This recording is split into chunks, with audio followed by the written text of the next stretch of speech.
Welcome back to another video. Today we have the final episode for Spider-Man Origins, which is a fan-made origin story for Peter B. Parker from Into the Spider-Verse, and this one is titled Ambush.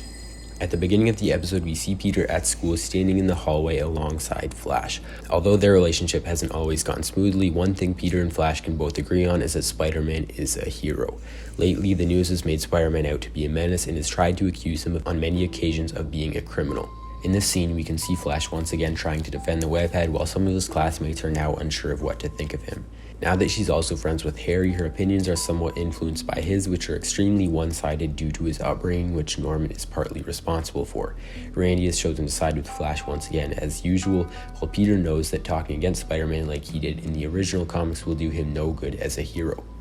At this point, Spider-Man needs all the support he can get to solidify himself as a true hero, and Peter doesn't want to let any opportunities go to waste. The next scene displays Otto approaching Oscorp Tower, and he soon comes smashing through a bottom floor wall and begins to shout, requesting to see Curt Connors immediately.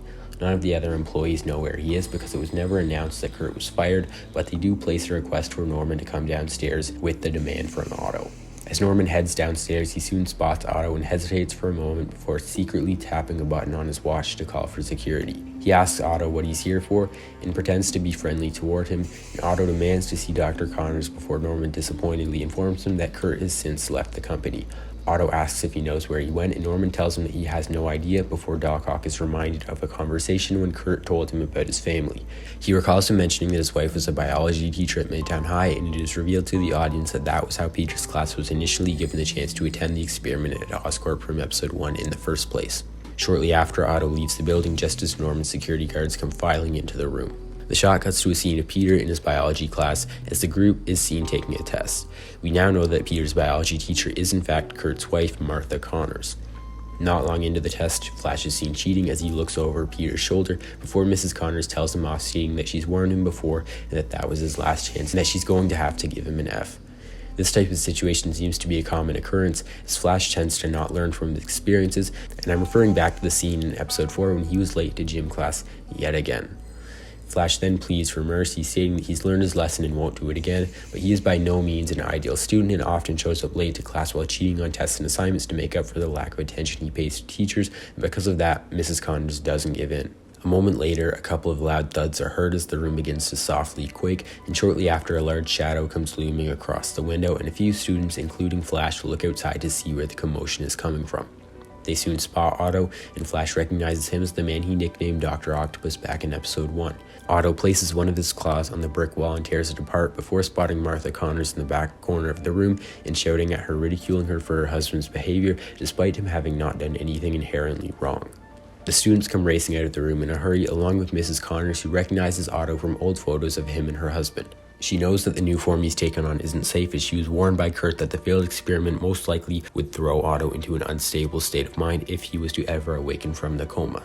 Experiments involving the brain can be very dangerous, and the two doctors were well aware of the dangers posed by the project going in.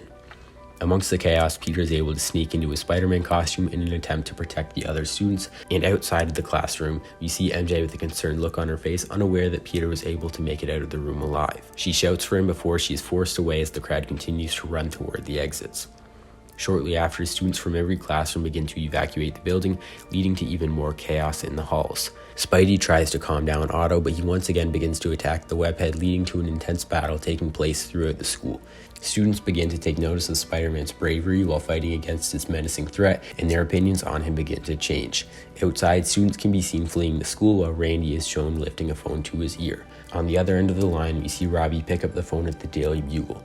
We hear Randy tell his father that Otto Octavius, who is better known as Dr. Octopus by his classmates, is once again fighting Spider-Man, but this time he is at the school. Robbie tells his son that he'll be right there before Jonah spots him just as he's about to exit the building and asks him what's wrong before he quickly explains the situation to Jonah. In the conversation, he also mentions that the kids at school call him Dr. Octopus, which gives Jonah the idea to give him the nickname Doc Ock for short and see if Peter can record the battle. He asks, doesn't Parker go to that school, to which Robbie replies that he does. Jonah immediately picks up his phone to call Peter as Robbie rushes down the stairs to pick up his son. While Peter is fighting Otto, his phone begins to ring, but he doesn't answer the call, telling himself that now is not the time. Eventually, Doc Ock is able to knock down Spider-Man, sending large amounts of rubble falling on top of him before leaving him unconscious amongst the debris. We see Otto head in the direction of Martha, who's standing by the doorway helping the last few students leave the school. He soon takes a hold of her before leaving the school as it sits almost completely destroyed and in shambles. The shot cuts back to Spidey trapped under the rubble, who is seemingly hopeless. He eventually wakes up and tries to push the debris off of him, but doesn't have the strength to. After a few moments, Peter tells himself that he can't allow what happened to Uncle Ben to happen to Martha Connors. He knows that she has a son and doesn't want him to be put into the same situation he was put into when Uncle Ben was killed. In this scene, the memory of Uncle Ben telling Peter that with great power there must also come great responsibility is reinstated into our story. If anything was to happen to Kurt's wife, Peter would feel as if he could have done something more to stop it and would forever feel responsible for the tragedy that may transpire. He knows that giving up isn't an option, and this thought urges him to push forward. Eventually, Spider-Man is able to break through, lifting the rubble off of his back and freeing himself. This scene closely resembles the famous strip from the Marvel original comic, If This Be My Destiny, and will take the place of the emotional climax in the story. Despite Spidey having overcome this great obstacle, it comes at the expense of one of his web shooters, which is destroyed in the fall. Shortly after, he leaves the scene in search of Otto and follows a trail of destruction to get to him. At this point, Peter's main mentality is to save Martha and knows that ultimately defeating Doc Ock is a completely different task that needs to be dealt with. He eventually comes across the mechanized villain, who is seen scaling the side of the Empire State Building while holding on to Martha Connors. As Jameson's last resort, he ended up having to put in a lot of cash to capture the moment, and small helicopters can be seen surrounding the area to record the event live for the Daily Bugle. As the disaster is currently being live streamed, we cut to a shot of Aunt May helping out at the feast shelter. Her, along with the other people there, are sitting in front of a television watching the Bugle's broadcast. On the screen, Jonah can be seen asking the question, why the sudden change in our hero's mentality, as he refers to Doc Ock before saying that it looks as if Spider-Man is actually the good guy in this battle. The crowd watches in fear of what is to come as the scene cuts back to the live event down in Midtown. When Otto gets to the top of the Empire State, he shouts, stating that if Curt Connors doesn't reveal himself soon, he'll drop Martha from the top of the building. Spider-Man follows closely after before telling Otto that he's essentially a knockoff supervillain version of King Kong. This is one of the many flaws Peter has as a character, as he sometimes doesn't know when to keep his mouth shut, and this ticks off Otto as he drops Martha from the top of the building. Spider-Man leaps down, catching her just before she reaches the ground and swinging her to safety with the help of his single web shooter. Otto jumps down after Spider-Man and lands on a nearby street and begins to attack him. Cops surround the area, and Peter realizes that he needs to bring the battle away from the people and is able to draw Otto to the outskirts of Midtown by a nearby harbor. At one point in the battle, we see the Chameleon in his original form as he's planting bombs along the edges of the city. The shot cuts back to Spider-Man fighting Doc Ock, and when a Bugle helicopter comes passing by, a spotlight is shone at Otto, momentarily blinding him, but not his arms.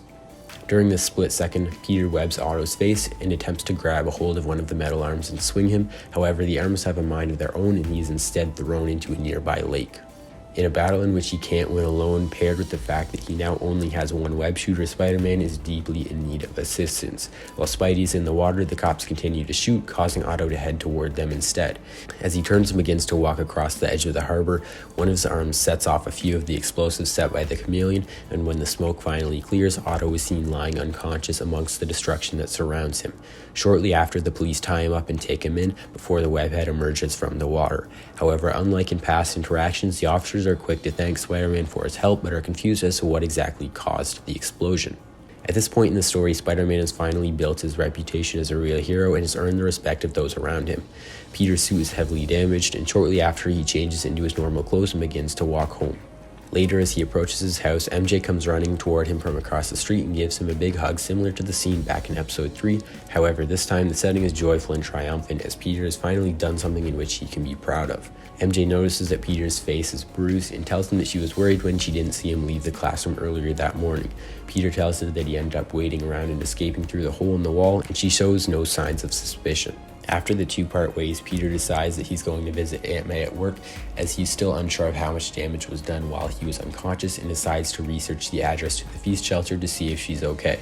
When he gets there, he notices that due to the destruction caused by Otto, an influx of injured people have resulted, and many of them have chosen to seek help from Feast, with it being a free non-profit organization. Throughout the afternoon, Peter can be seen once again aiding the people of New York as he helps them deal with the aftermath of Doc Ock's revenge. The next day, school is cancelled as the building was completely destroyed in the attack, and Peter sets out to roam the city as Spider-Man, and while doing so, he is positively received by the people of New York, with small phrases being asked like, "How's it going, Spidey?" as he swings by. The scene then cuts to a close-up of Peter swinging through the city as he tells himself that maybe being Spider-Man isn't so bad after all. Shortly after, he spots a small crime happening in the depths of an alleyway, and as he swings closer, he recognizes the victim, whispering the words MJ before swooping in and stopping the felony. At the end of this scene, we finally get the famous upside-down kiss as shown in Peter B. Parker's origin story back in Into the Spider-Verse. As this is taking place, we hear Spidey narrating to himself as he says, "Now that's a happy ending," before the final credits are revealed. However, after the main credits have come to a close, we hear Peter's voice once again, this time saying, "Now hold up, that ending's a little too happy for a Spider-Man story." Here, the post-credit scene is revealed as we see a black screen containing the words, "1 month later." In this shot, Kurt is back in his personal lab experimenting on a new serum that will supposedly give him the chance to once again have his arms back. Unlike his last failed experiment, he believes that this one will give him the chance to actually restore his physical arm once again. In the last shot of this scene, we see him insert a vial containing a green fluid into a small needle before injecting it into himself as the screen turns completely black and we hear a sequence of high-pitched shrieks followed by the Sony logo. But anyway, that is going to do it for Spider-Man Origins. I hope y'all enjoyed this series. If you enjoyed this and want to hear the story continued, make sure to drop a like on this video, subscribe if you're new, and I will see y'all in the next one. I'm out.